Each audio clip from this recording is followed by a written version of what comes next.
Okay, morning, everyone. So talking about some particular types of offenders this week, starting with serial killers and mass killers today. First of all, just a little bit about homicide in general. Maybe let me ask you a question. How many of you have ever thought about killing someone? Only one volunteer. Statistically, about half of you have actually thought about killing someone, okay? Maybe you just don't want to admit it. Now, I don't mean planned out the details, okay?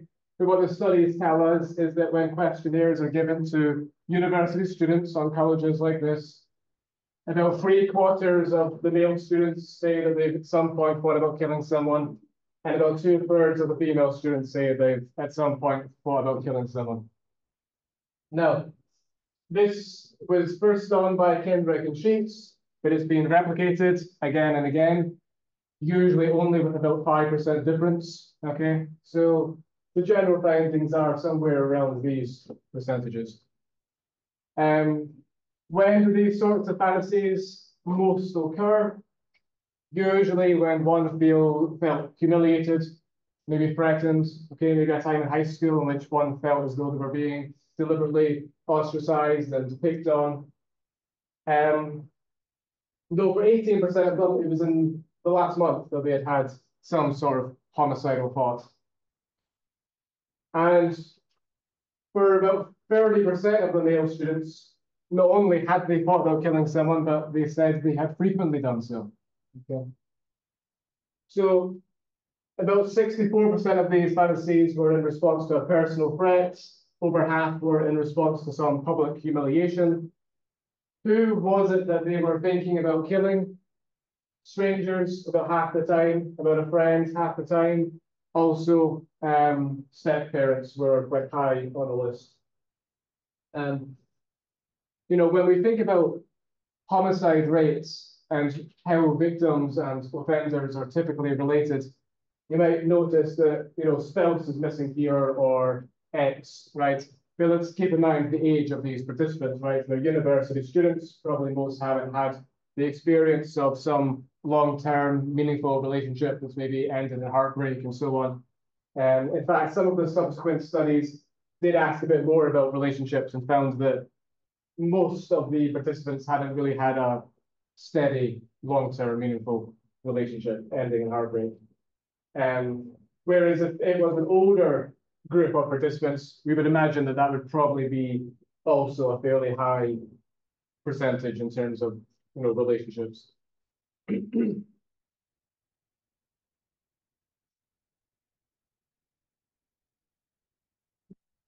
How do homicidal offenders perhaps differ from general offenders?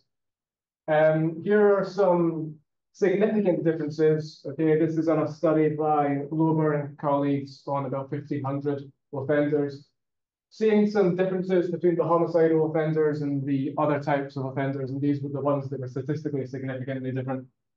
So the homicidal offenders were more likely to have sold harder drugs in the past. They were more likely to have had peer delinquency issues, more likely to have been held back a grade than other types of offenders, more likely to come from poverty, have family on welfare, and more likely to have carried a weapon, and not just at the time of the offense, but I mean, as a frequent event, carrying a weapon.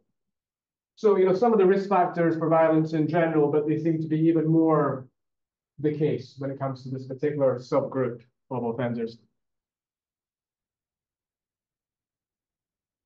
Maybe something you haven't thought about before is that actually a substantial number of homicide victims are offenders themselves.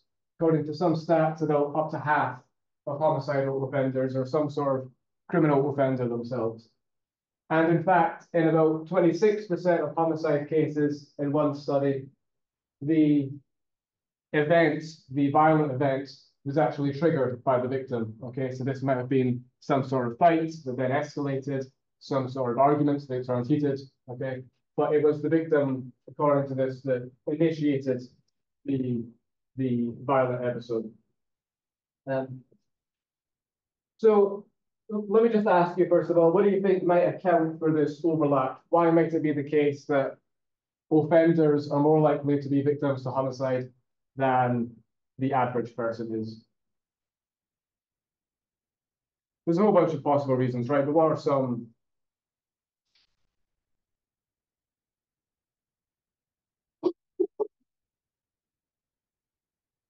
Any ideas, Margot?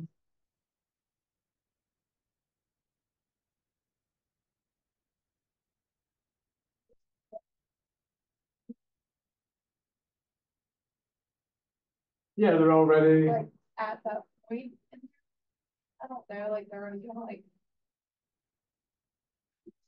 not okay, so maybe it's more likely to be in that Okay, more likely to be around those kind of people. Yeah. Okay, are predisposed to like an argument or heated. Yeah. Yeah. Okay. Yeah. Anything else?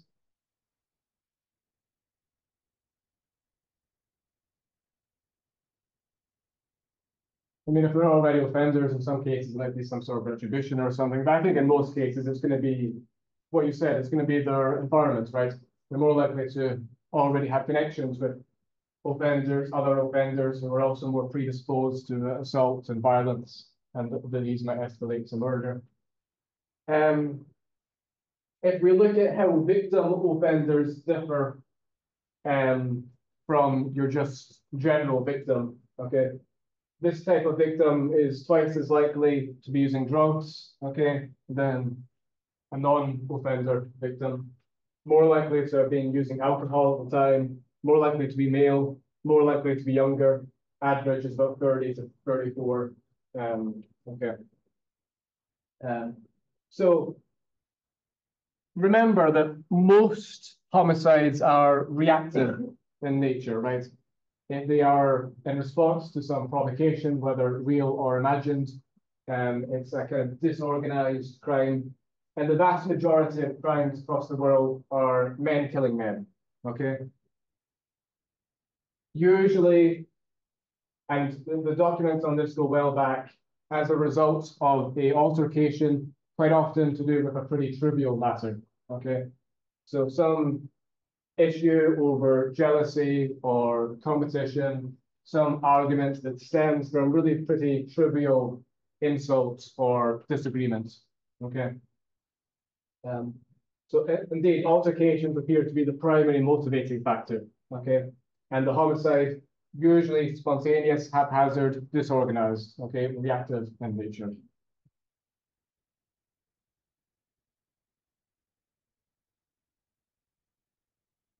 Now, if it's so common to have homicidal fantasies, at least at some point, why is it that the vast majority of people don't actually act upon them? Okay. What is it that's different about the general public and those who actually go on to commit murder and act upon their impulses? Now, we covered this research already. I'm just giving you a quick reminder. But some of the research, most of the research I've told you has been about general risk factors for psychopathy or violence or antisociality. But we've looked at a couple that were particular to murderers, right? And one was that murderers had a smaller amygdala on average, in comparison to controls, schizophrenics, and schizophrenic murderers. Okay, so fearlessness here, likely, right? A lack of fear conditioning, a lack of fear, a lack of conditioning, a lack of deep emotion, right? Which all might be contributing to one being less empathetic, more likely to go ahead and commit murder.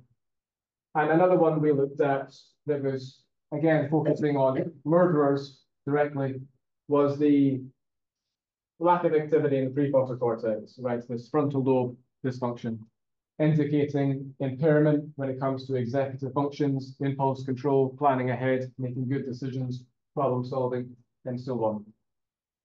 Now, there were exceptions, of course. Remember the serial killer, Randy Kraft, who had good frontal lobe activation, right? It was more the reactive killers who have this dysfunction, right? But again, the majority of killers are reactive. Remember, the majority in this study, were killers who have killed once, right? And they've got caught. It was a haphazard, disorganized crime that resulted in an arrest. Randy Kraft was really, the exception. But talking a bit more about individuals like Randy Kraft, serial killers, what do you know about serial killers, first of all? Now, you've all taken my forensic class, I believe, or at least the majority of you. So what do you remember from that, or from your, general reading, lectures, and so on? Psychologically, what do you know about serial killers?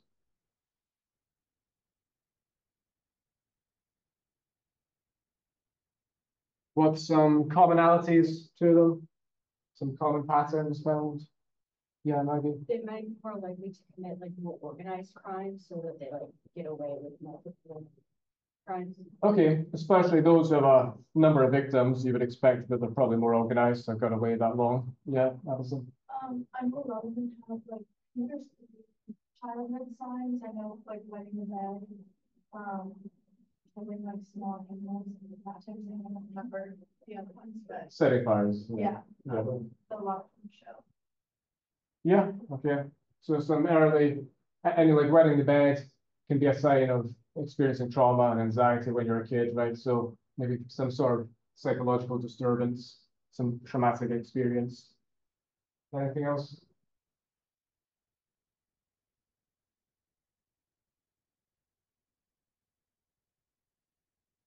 There's usually an MO, right? A modus operandi to how they commit their crimes. So usually they commit their crimes in a similar way every time. Maybe there's a signature, something like overkill, right? Something that they leave behind at the scene that, identifies them as having been the perpetrator. The MO might evolve, right? Nathaniel Code, for example, serial killer. He used what was at the scene to strangle his first victim, and then he brought equipment with him for future crimes to help tie down the victim and so on. Here's one definition by Holmes and Holmes: the killing of 3 or more people over a period of more than 30 days, a significant cooling off period between. So the definitions of serial killing usually make an effort to separate it from mass killing, right? Mass killing is a number of murders in one location at one point in time, right? Serial killing is separate killings, right? Usually with a cooling off period between. Usually the killers report a buildup of tension, okay? And the act of killing then relieved this tension, okay? But eventually the tension built up again and again until they felt some compulsion or need to kill again. So it's usually repetitive, right? Most serial killers want to keep on killing for as long as they can and aren't stopped until they're caught. They're typically one-on-one with the victim, okay? One killing at a time. Usually there's some sexual component to it, okay? Quite often it's accompanied by sexual assaults and so on. But usually there's some fetish associated with it, right? That the act of killing is in some way sexually exciting for them. And quite often tied in with that is some power fantasy over the victim. And quite often these are people who have been victimized in their own lives. Quite often their childhoods were traumatic, abusive, okay? They've been the victim when they were a child. And even as an adult, they feel overlooked and that they've been, cast aside or overlooked by society. And this is their way then of getting their dominance back and getting power over others. And there's some driving force that, if you really ask them, even they can't really describe. They can't really explain why they felt this need to kill. They just describe it as being overpowering.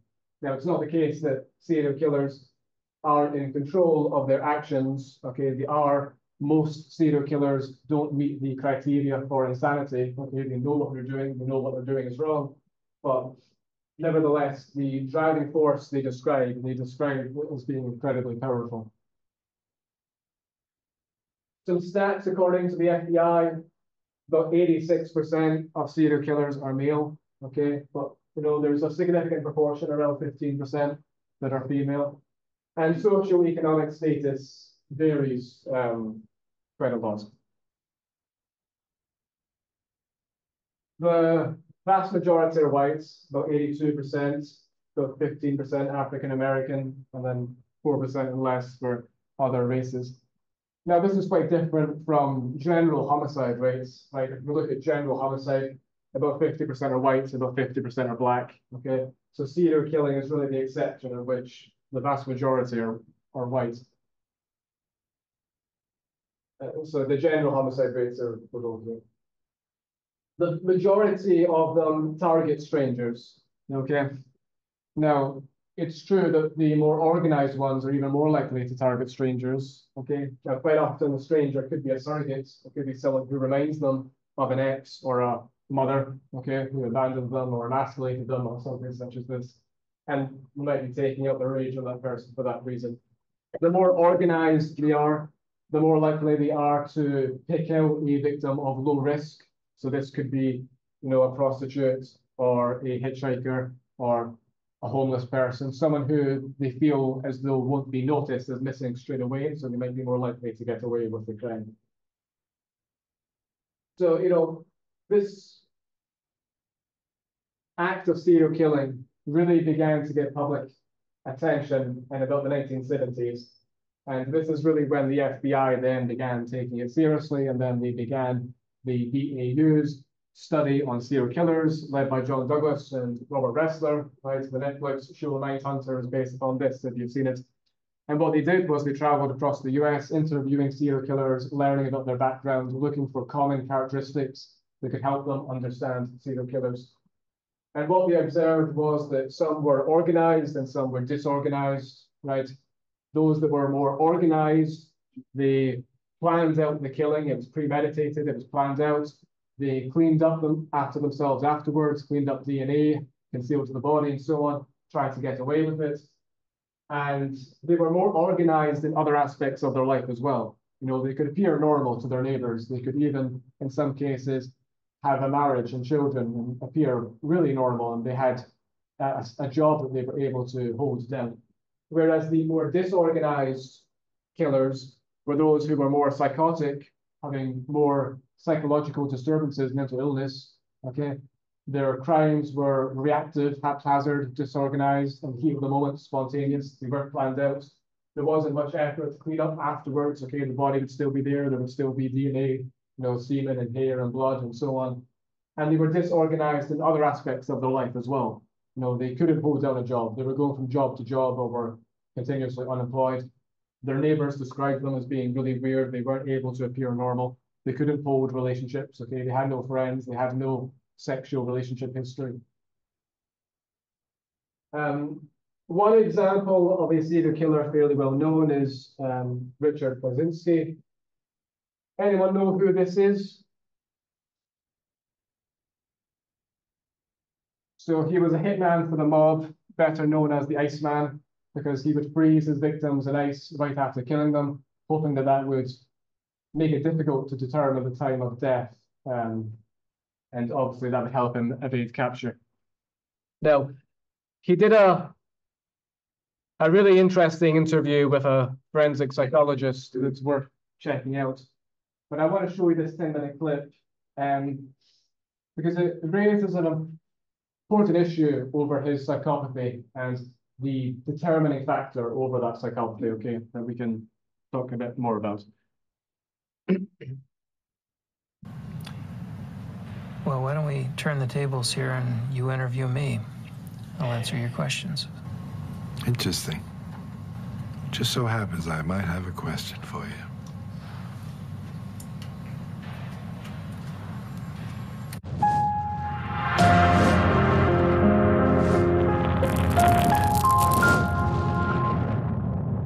Why did you decide to talk to me? Well, basically, I think I decided to talk to you would be so I could find out more about myself, since I don't know the answers, and you are a person who is highly qualified to give me answers, possibly, of what's going on. I figured this would be a good time to talk to somebody like you, or you know. Well, why don't we turn the tables here and you interview me? I'll answer your questions. Interesting. I can live with that.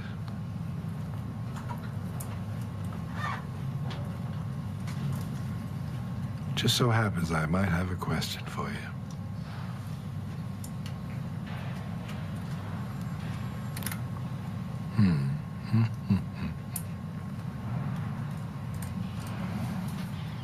What do you think about me? Anything good, bad, or indifferent? Yeah, some of each. The issues about your behavior, I think there are really a couple things to say. The things that I'm most sure of, based on the information you've told me, are that your principal problem has been a warp in your personality. And we classify personality according to different types.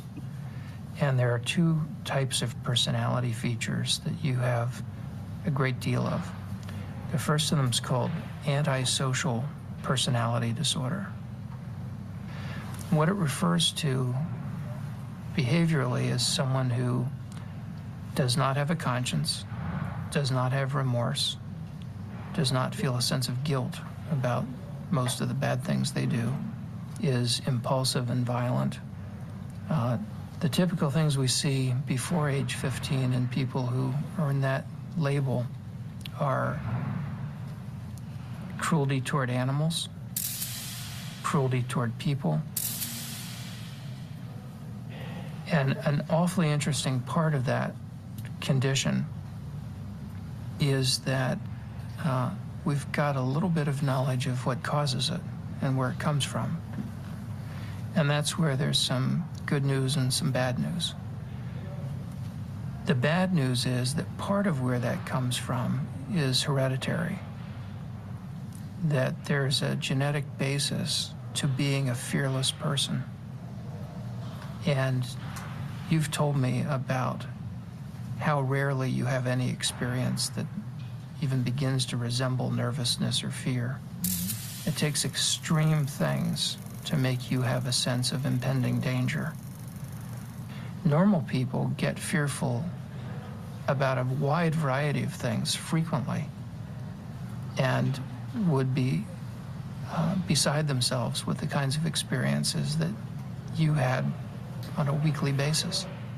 You couldn't have done the things you did if you were capable of ordinary fear. But the fact that you're born with a genetic predisposition to fearlessness doesn't mean that it's inevitable for you to become a criminal. Because some people who have that genetic predisposition to fearlessness become pro-social risk takers. They do things like drive race cars, test fly planes, fighter pilots, bomb disposal technicians. Now, those are all jobs where it helps to have a lot of fearlessness. And in fact, some people in law enforcement are brave and have that same capacity to be fearless. And the difference between the people who grow up to be risk-taking good guys with white hats and the people who grow up to be risk-taking bad guys with a long, long rap sheet and a lot of crimes has to do with how their parents raise them.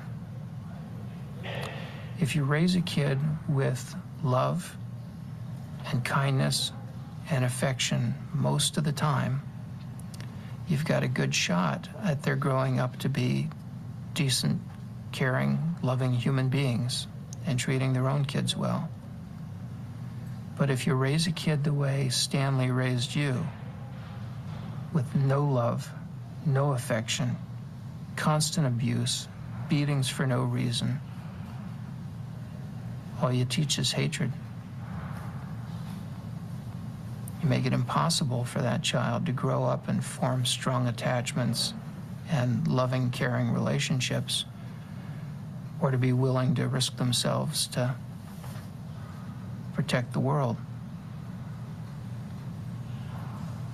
So I think you got to be this kind of antisocial psychopathic person, both by getting Stanley's genes and having Stanley's parenting and your mother's cold, standoffish way of treating you.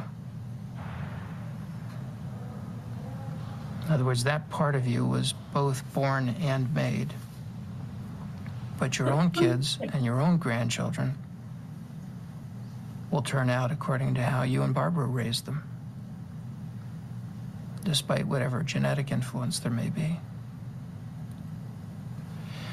The other thing that I think is true about you is another personality style, where I think it's fair to say that you've got the features of what we call a paranoid personality disorder. The general rule for someone who is paranoid is to trust no one, let no one get too close to you,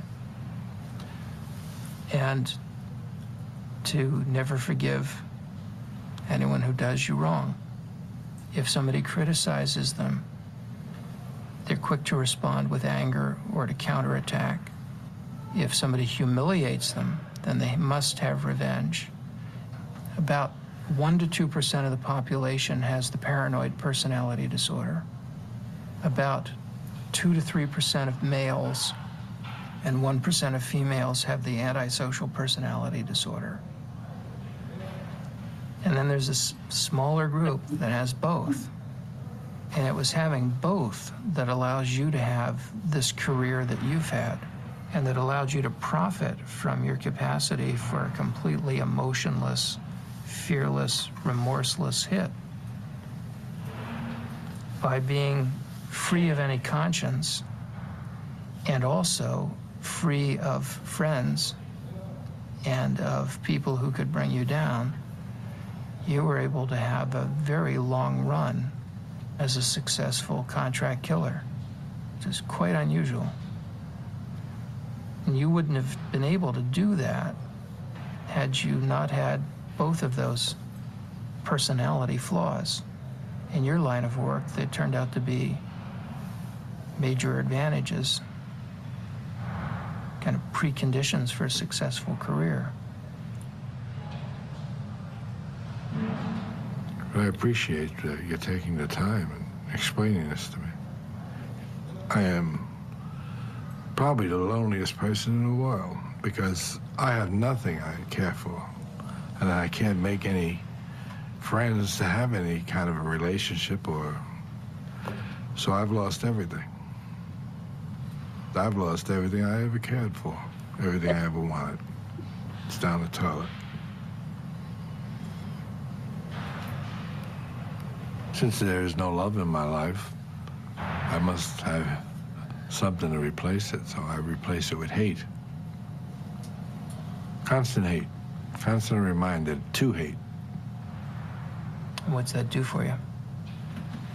Keeps my left foot going in front of my right foot. Keeps me moving. Without it, I would probably just plop down someplace and have no reason to continue. Is that all you've got left is hate? That's all I've got left. Everything that I ever cared for is gone. Everything I ever liked is gone. Everything that meant anything to me is gone. So hate. That's all you started with, too. Then I've come full circle. It's time for me to die.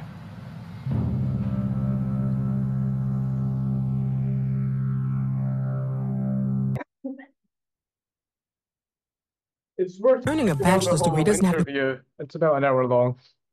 If we have time at the end, I might show this very quick scene.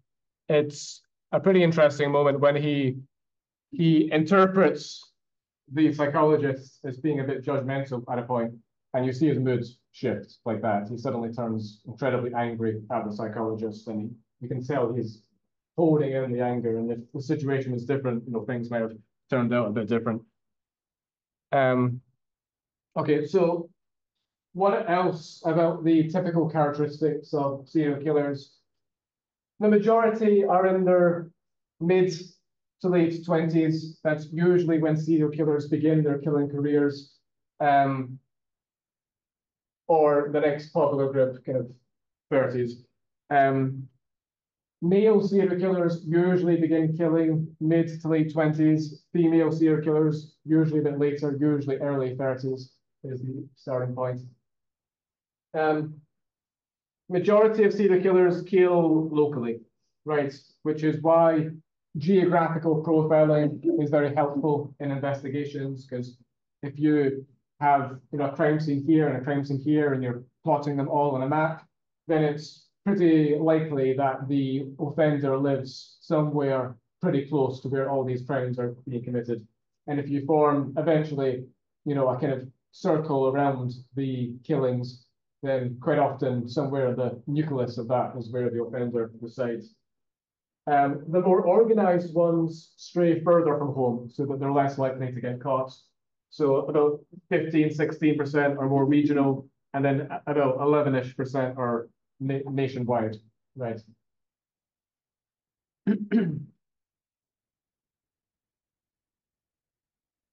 Now, there is a 2005 book by Fox 11, and what they did was they went through cases since 1900 to 2005 and believed that in the US that they had identified over 500 serial killers, okay, using the FBI's definition, okay. So this is at least 3 killings, okay, with a killing off period between each. They looked at convicted killings and highly suspected killings, okay, in order to get this number that this group of over 500 were responsible for somewhere between about 4,000 and 5,500-ish kills, which meant that each serial killer on average had about 8 to 11 victims, okay. Now, in this group, nearly 500 of them were individuals, meaning they operated alone when doing their kills. The other about 60 were part of a partnership, okay? So female serial killers are more likely to be part of a partnership than male serial killers. This might be some sort of cult, like the Manson family. It might be that the female serial killer is aiding and abetting, that she's, helping her boyfriend perhaps lure out victims or dispose of bodies. Or they might be in it together as sexual sadists, okay, and it's part of their sexual fantasy together, claiming these victims. What the book claims is that serial killing might be a growing epidemic, because what they found was that there were basically no serial killers in the first 50 years of the 20th century. And it really began then to increase in the 1960s, which is when it then began to be noticed. But then there was a dramatic increase in the next decade, a fourfold increase from 1975 to 1992 in comparison to 1960 to 1974. But the obvious counterpoint to this would be that during this time, states were beginning to communicate with each other more. Okay, databases were becoming more advanced and agencies were becoming more advanced. And so it was becoming easier to detect serial killing, especially as forensic science began improving as well and so on. I would conclude that at this point in time, we're probably at a turning point in which serial killing is going to dramatically decline, because there's more cold cases being solved now than ever before, right? It's constant now because the DNA testing abilities are so much more advanced now that we don't even need your DNA, okay, on file. We need just a distant relative, and that will be enough to form a match if your DNA has been left at the crime scene. So it's getting to the point when, if you have DNA at a crime scene, it's not a question of if you'll be caught. So you will be caught. It's just a question of when you'll be caught.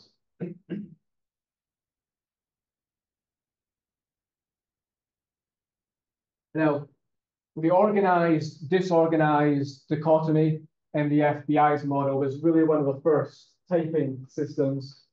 Another popular model is the Holmes and Holmes model, which splits serial killers by motivation. So the first is called the visionary serial killer, okay? So this motivation is due to delusions, okay? They might be hearing an inner voice that's telling them to kill. They might be seeing hallucinations. There might be other delusions, but some delusional belief, some psychotic break is what's leading them to kill. So Peter Sutcliffe, the Yorkshire Ripper, is an example we already looked at, right?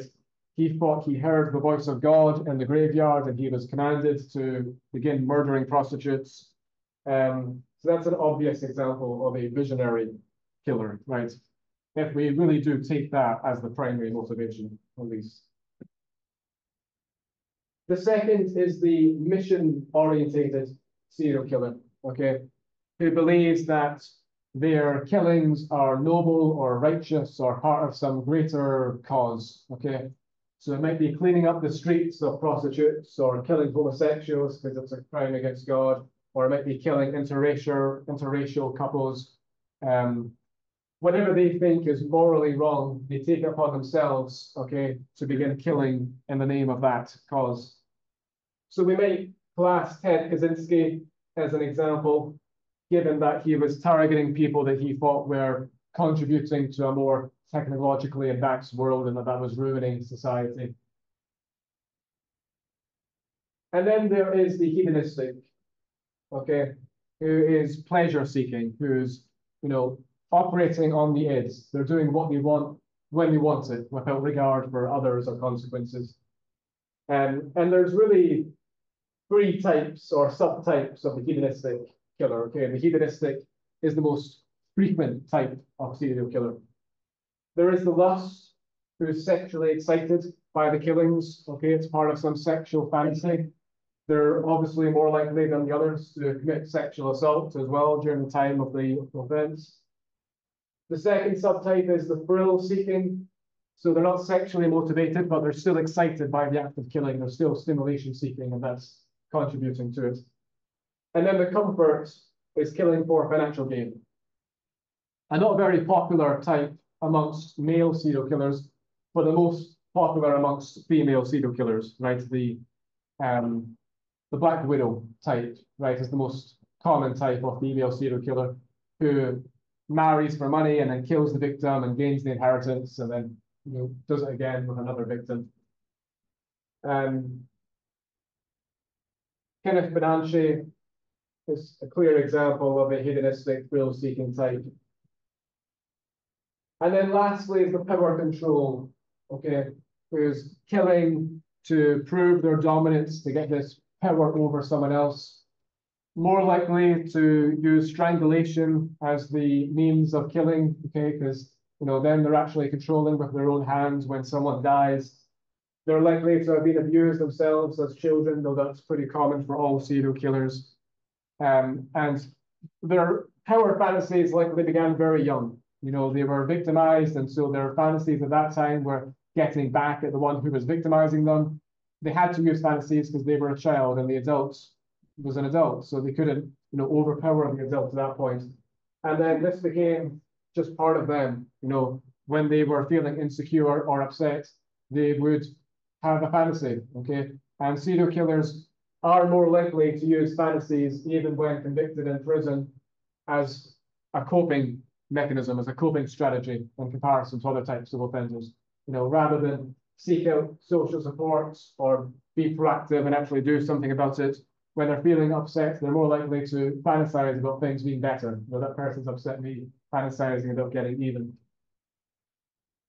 Dahmer and Dennis Nelson are pretty clear examples or types that are often put in this category of power control.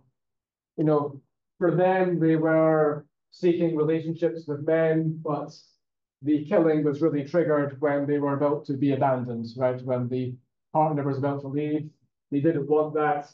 And there did seem to be an element of wanting control over the relationship, control over this person, wanting to have the power in the relationship. Now, For the most part, the Holmes and Holmes model has a lot of issues. First of all, it can be very difficult to categorize someone because there's often a lot of overlap.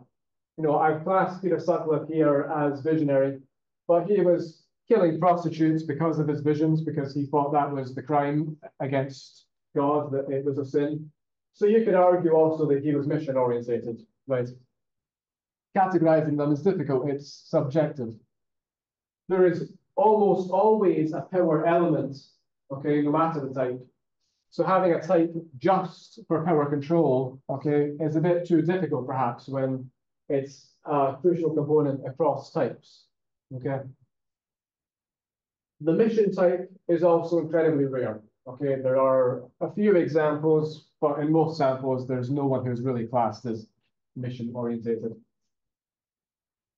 However, I think making sense of these types is easier in line with what we already know from this course, because I would argue that there's really two main motivations or causes of serial killing. The first type is mental illness, mainly schizophrenic characteristics are going to be present here, paranoid, schizophrenia.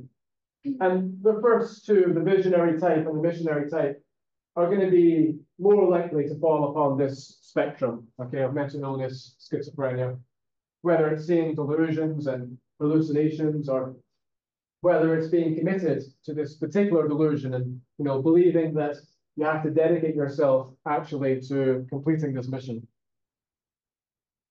The other types, the power control and all of the subtypes of hedonistic killers, are essentially all types of psychopaths that we've already discussed, right? And I would say that they would fall high on this psychopathic spectrum. So, the power control type is more about the narcissistic psychopathic characteristics, the grandiosity, the high self-worth, okay, the needing to prove oneself and have dominance over others. The lust and thrill-seeking are going to be higher in the psychopathy characteristics to do with stimulation seeking, right? Not acting responsibly, but acting impulsively, okay? Acting, on your urges, okay? They're going to be high in that factor. And then the comfort type is going to be the more parasite-like type, right? Who leeches off others, right? And has no regard for others, okay? They're callous and unemotional and have little empathy for others. So all of this can really be made sense looking at the psychopathy characteristics we've already looked at, right? So we can see serial killers as most likely falling somewhere on two of these spectrums, right? The first two probably going to be high on the schizophrenic spectrum, the other types and subtypes high on the psychopathy spectrum. Now here's a cheery question for you. Some serial killers eat their victims' bodies, okay? Thinking about these motivations, why do you think that might be? How can we make sense of that behavior?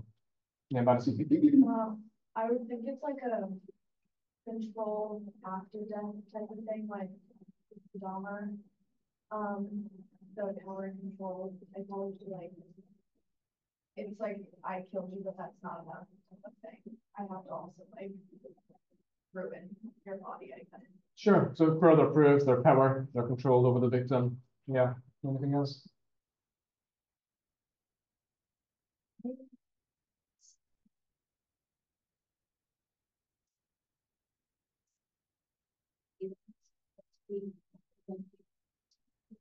Okay. Yeah. So just like complete disregard for them, then it's just like an animal to eat. Yeah. Okay. Yeah. Anything else? Maggie? I feel like there could also be like a kind of visionary factor in it, like in Creationist and about Dahmer, like kind of wanted to like there's like an idea of like wanting to kind of like take in like this I guess this is kind of more connected to power, but there's like some like kind of things about like taking control of the soul or something. Okay. So the kind of 2 points there, right? There's a point one of wanting to be even closer to the person, and right. I mean, eating the person, that's in some delusional way a way of getting pretty close to them, right? But yeah, certainly a visionary component too, right? There's certainly some examples The serial killer called the vampire Sacramento, right? He was under the belief that his blood was turning to a powder, and the only way to replenish was drinking the blood of other people. Okay, so you can think of some delusional examples in which the visions were, playing part of that. But yeah, they're all good examples. I think the power control is a good explanation as well for many cases.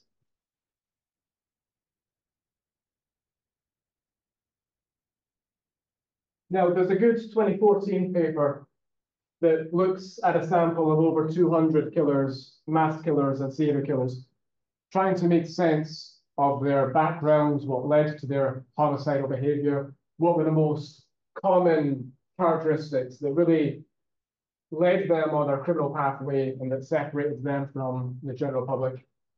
And what they settled on was three main factors, okay? The first one is disturbances to psychosocial development. So some major traumatic events, okay, that made their social development irregular, okay? So this could be abuse, abandonment, the death of someone close, okay? It could be any major stem of trauma, okay, from early in life. The second was head injury, okay? If you look at cases, I think you'll be pretty surprised by what an overwhelming number of serial killers have significant head injuries from early in their life. Sometimes from bizarre accidents, in many cases as a consequence of abuse, right? As physical abuse persistently, they were given blows to the head. And then the other factor is being high on the autism spectrum, okay? Autistic characteristics. So what they argue is that many of these serial killers, 67, at least had Asperger's, if not a complete autism diagnosis. Now, most of the characteristics are to do with a difficulty in bonding, forming attachments, preferring to be on one's own, but also in some cases, a fixation, repetitive behaviors, okay, being overly stimulated fairly easily. So you can see here, of course, how many of the killers fall within each factor, and then how many have two or even all three of these factors. The paper is worth reading. I can't, sum it all up in the lecture, but I'll give you some case study examples, okay? Because the paper gives some case studies and talks about how they meet the criteria for these factors. So one is Jeffrey Dahmer. He murdered 17 men and boys between 1978 and 1991. If you haven't seen the Netflix show, I do recommend it. It's pretty true to what happened. His father was a consultant on the show. He doesn't really hold back and how he was as a father. But in terms of the evidence for autism, or at least being high on the autism spectrum, clear deficits in his social skills, people who spoke to him for a significant period of time believed that he was pretty weird, okay? That was reported by his neighbors and those who frequently spoke to him. He wasn't really able to, maintain normal conversation. Even as a child, he didn't really form attachments or bonds. He preferred being on his own. He didn't really feel particularly close to anyone. He found it incredibly difficult and uncomfortable to get too intimate. He was described as being a loner for pretty much all of his life. As a child, found it very difficult to make friends. Even as an adult, didn't really have any close friends. He found it very difficult to pick up on non-verbal communication, especially facial expressions. Didn't really know exactly how people were feeling or what they were thinking, okay? Didn't really, know how to act in a situation based upon the person's body language or expression. Many of those who knew him reported an unusual gaze, that he couldn't maintain eye contact, and when you were talking to him, he would just stare into space at a spot. And he reported, and those close to him reported, of bodily awkwardness, okay? That it didn't really seem as though he was connected to his body. He was, living in his head, and he didn't really feel part of his body or in touch with his senses, in touch with his surroundings. And really wasn't in the present moment, and it was observed in others too that he just looked bodily awkward. And then his interests were pretty narrow, okay, and he had pretty repetitive thinking behavior interests. As a young child, he was fascinated by stuffing roadkill, right? And this was activity that his dad also took part with him in, hoping to get closer to Dahmer. But always his interests were incredibly narrow, and his thinking styles and behaviors and interests were repetitive. In terms of the psychosocial stress evidence, there was frequent fighting between his parents. Okay. Now, a bit of disagreement between couples is always normal, right? But ideally, children will learn healthy conflict resolution from their parents. And we do know that it's one of the biggest risk factors for anxiety, okay? If there is constant verbal fighting in the household, and a risk factor for depression as well. The mother was severely depressed and had suicidal beliefs, suicidal thoughts, probably a pretty severe postpartum mental illness, okay, a psychotic version of it. But also some evidence of schizophrenia in the past. His father was not really around, was usually working, was not a very open person. He was pretty emotionally distant from Dahmer. When he was a young child, he had a pretty traumatic surgery, nearly passing away from this. His father claims he was sexually abused by a neighbor when he was about 6 or 7. But Dahmer denies this. Okay, so that's a possible part of the puzzle. And then he was undeniably frustrated by his homosexuality as well. He didn't feel as though he could be open about this. He felt as though he would be judged. He felt as though his father would judge him. And so that likely also, during his psychosocial development was a real point of frustration. Another case study in the paper is Richard Ramirez, also known as the Night Stalker. He would target a stranger who was walking alone at night on the street, pull out a gun, and then shoot them in the back of the head. Killed 13 people between 1984 and 1985. His grandfather and father were extremely physically abusive to him, so that's some evidence there of the psychosocial stress on his development. And his cousin was basically a serial killer as well, but he did his killings in Vietnam, so was able to escape justice. Okay, a number of pretty horrific atrocities were committed by some American soldiers in Vietnam, and they escaped justice for it. And his cousin, when Richard Ramirez was 7, his cousin had came back from Vietnam and was excited to tell his little cousin about all the women he had raped and tortured and killed in Vietnam in the villages. And he had taken pictures of their mutilated bodies to show exactly what he had done. He showed to Richard Ramirez. Now, these are horrific acts, right? But when you're 7 years old and the older cousin you look up to is talking about these horrific acts with excitement and thrill and talking about it as if it's the best thing he's ever done, then that's obviously going to be extremely confusing for a 7-year-old boy. And then when he was 12, so 5 years later, he was staying with that cousin, and that cousin murdered his wife with Richard in the room, so he was witness to this. There's then a lot of evidence for head injury, okay? His mother collapsed due to exposure to chemicals when she was pregnant at work. He nearly died at age 2 when the bedroom dresser collapsed and fell directly on him. He was knocked unconscious at age 5 when his sister jumped off the swing, and then the swing smashed into his head, and he fell and hit his head across the ground. And he was prone to epilepsy because of the issue in the temporal lobe. Yeah. Not so much evidence for autism. He doesn't fall in this category of being high in the autism spectrum. Now, we do still find some characteristics. He did prefer his own company, even as a child, and did find it extremely difficult to form bonds and attachments.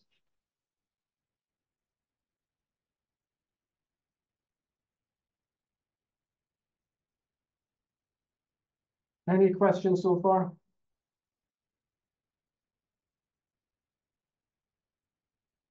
So mass killing and spree killing is different in that it's one situation, it's one event, okay? Now, rampage killing is the umbrella term, okay, that's used to include both mass and spree killing. Mass killing is to do with killing multiple people at one place, okay, one location at one point in time. So this would be like school shooters, of course, like those we talked about last time. Spree killing, on the other hand, is moving from location to location. It's still continuous. There's no cooling off period or anything between, okay? But it's not just in one location. So this could be, for example, like the case in Maine over the summer last year, right? In which it began in one location and then he was on the run and the killing continued from location to location. Began in a bowling alley, I think, right? This case, in the main case, was days, right? If not over a week. I don't remember exactly how long, but it was at least days, maybe longer. There's no particular time frame. For mass killing, because it's one location, it's going to be like minutes or hours. It could be like the Charles Whitman case that we looked at, right, which is thought to be one of the first mass killings in the US. Spree murder could be hours, it could be days, it could be weeks, depending upon how long the person's on the run for. Sandy Hook, where he had like first one to kill his mom, and then he went to school. True. And Kip Kinko's the same, he killed his parents and then went to the school. They're typically classed as mass murder, but you're right, that's a more of a grey one, because there's an act of homicide and then an act of mass killing shortly following it. But regardless really of where we class them as being mass killers or spree killers, they're psychologically pretty much the same, okay? And they're different from serial killers because typically they're people who are quite depressed and looking to end their life and take as many people with them, whereas serial killers are looking to typically continue for as long as they can with their crimes. They are most likely white males. The age range is pretty broad. And there's been a reported feeling of depression, frustration, being fed up, okay? That they've been wronged, maybe by society in general because of being overlooked. But in mass killing, spree killing, usually something more particular than that. Usually there's a particular trigger, the kind of last straw, okay? It might have been, a pretty horrible disagreement, or it might have been the end of a relationship, or losing a job, or going bankrupt. That, something that was kind of the last straw, and that they felt as though, they weren't going to take anymore. Usually there's a persistent fascination with guns that goes well back, okay? And unconcerned with their lives. So in 23% of cases in these studies, they committed suicide at the end of the killing, okay? And then, of course, there's many more who are killed by police. And this also, in some cases, is a form of suicide, suicide by cop. They know that they're going to go down at this point.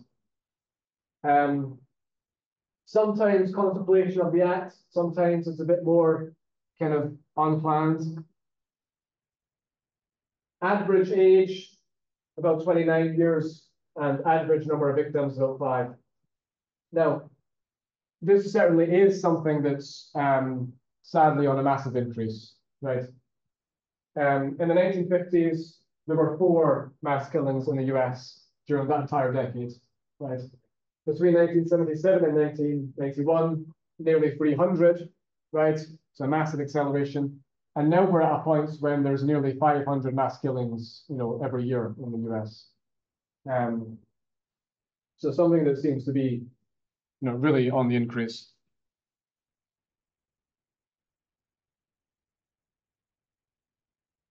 If we split mass killers into adults and teenagers, we find some significant differences.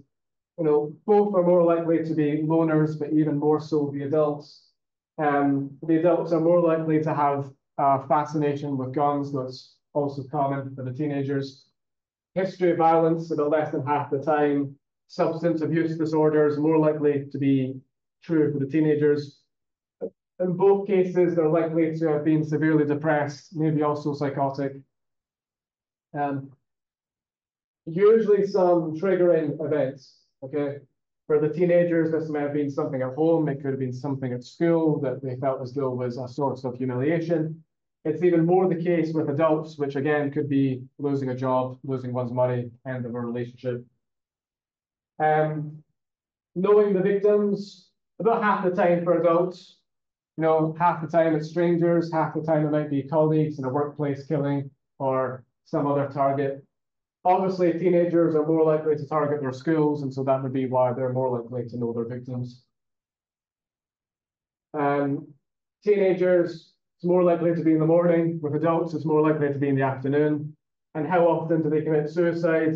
Much more likely with the adults than it is with the teenagers. Okay.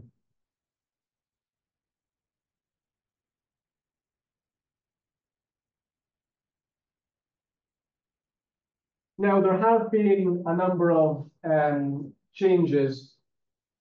The age of mass killers has significantly gone up in this century in comparison to the previous. The sex difference hasn't really changed continuously since mass killing started. About 96 or more percent are male. The ethnicity is changing, okay? Other races are becoming more common amongst the mass killing group, okay? Rather than just always being white. Geography hasn't really changed. These sorts of killings are more likely to happen on the East Coast and the West Coast than they are in the Middle States. So here's a breakdown of the outcome, okay, in cases of whether they were arrested, killed, or committed suicide. So again, you can see some differences, okay, from the previous decades in this one. Again, the Columbine case is a case we talked about last time, probably the most known school shooting in the US, in which there were 13 victims.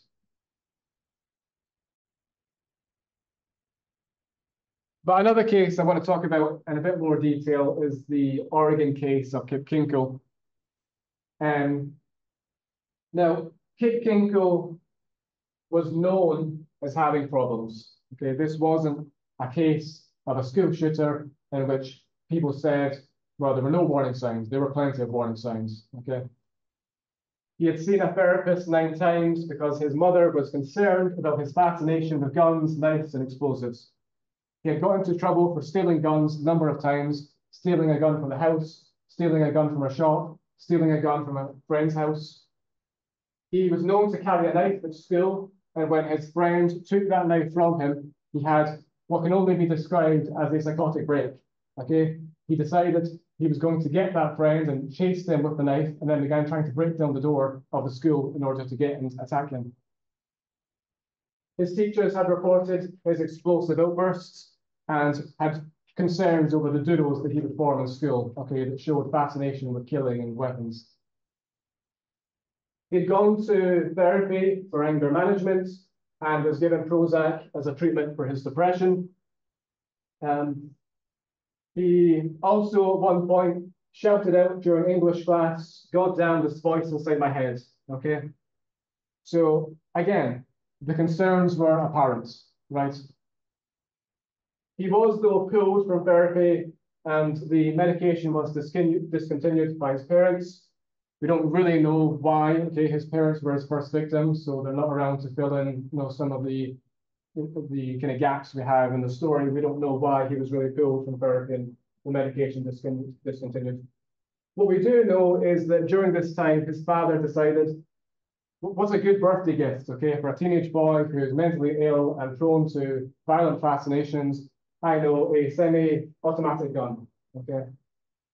Now, indeed, the father wanted to bond with his son, okay? He was a bit depressed, or at least upset over the fact that they weren't really speaking, that they didn't really have any common interests, that he found it difficult to talk to him. He thought going to the gun range on a regular basis with his son would be a good way of, bonding closer. But given that his father knew all of this, okay, that his son had been in therapy, that he was prone to these outbursts and these violent fascinations, it's a bad move, right? And that's why the legal system is now moving in the direction of prosecuting the parents as well, right? What's happening, or just has happened, do you know about this case of the parents who have just been convicted because they didn't secure the weapon enough, and the son used it then to go to school and to commit a shooting? So the parents have, I've forgotten the name of, sorry. Was that the same case where they had a meeting the same day as the shooting and the parents were told to take them home, but they refused? Well, I didn't know that part. That might have been the same case then. Yeah, but it was only weeks ago that they were convicted. This one was like 2 years ago. Oh, okay, no, it's more recent. But that's a sign in which tells us that things are changing, okay? And now, this is reckless behavior, right? But now it's also being seen as criminal reckless behavior, and now there's a precedent for those sorts of criminal charges. Now, how things changed was when his father got a phone call that his son had been in another violent altercation at school, and his father decided, that's it, that's the last straw, we're sending you away to military camp, okay? And when he was on the phone with the boot camp, his son picked up his gun and shot his father, okay, while his father was on the phone to the military school. He then waited for his mom to come home from work, and he killed her as well, okay? And then he decided he was going to go to school the next day, end his life, and kill as many people as he could as well. So, just an unusual detail, but, what do you do for 12 hours when you've just killed your parents and you're going to have to wait to go into school the next day, ending your life and as many people as possible? He puts the soundtrack to Romeo and Juliet with Leonardo DiCaprio on repeat and listens to it nonstop for 12 hours. And then goes into school the next day. He shoots at 300 people, kills 2. He's pretty quickly wrestled to the ground by some other students, and then he's arrested. Now, what was argued was that he had some evidence of a paranoid schizophrenia disorder. Indeed, there was a family history of this disorder, and the hallucinations that he reported go hand in hand with that. He was also very clearly intellectually impaired, okay? At the age of 14, he still couldn't spell his name correctly, okay? So that's enough to tell you that this person is substantially below average in terms of IQ, right? He was also depressed at the time, and brain scans revealed that the orbitofrontal cortex of the frontal lobe was dysfunctional, okay? It also had holes in it showing structural impairments.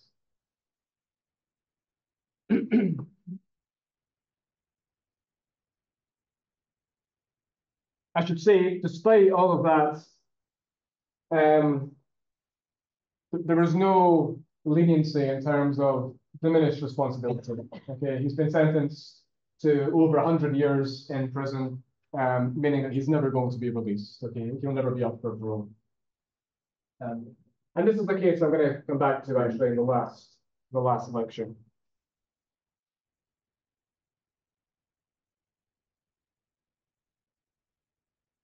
Yeah.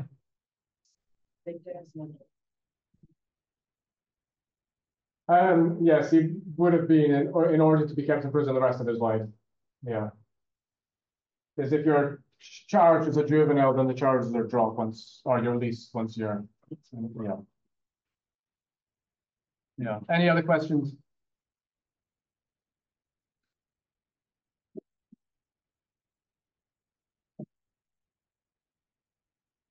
We have time. Let me show you this very quick 3-minute clip, okay? Much would somebody have to humiliate you before you'd become obsessed with killing them? It would be the degree he humiliated me. If it were not much, and it would be the time. It would be how my attitude was. If I was jumpy or edgy, it wouldn't take much. If I was passive, then he might get away with it. But no one really knew.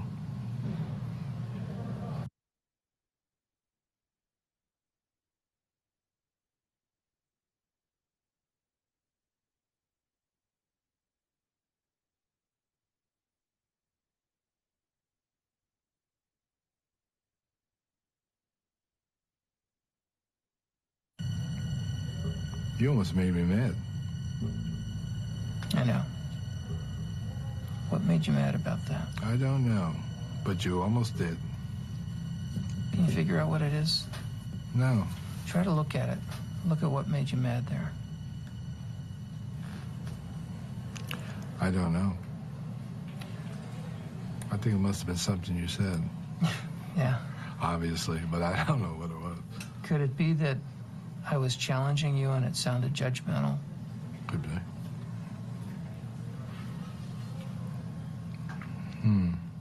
Yeah, it could be. Because you've got me annoyed with you now. Yeah. That's the truth. How mad are you? Not bad. Pretty. I feel a little flushed. So that means that I've reached a point in my life that I'm a little annoyed. What would you like to do? Doesn't matter. I don't think it's gone to the point that I'm actually gonna do anything stupid. Just curious to myself why it happened. I don't know why it happened. I'm actually almost glad it did happen because you had a chance to see something, but I don't know why it happened. Did you feel I was criticizing you? Yes, Is that what did it? I think so. I think that's the part that did it. Who used to criticize you the most? Of course, my father. Yeah. Thanks, Simon. I'll see you next time, okay?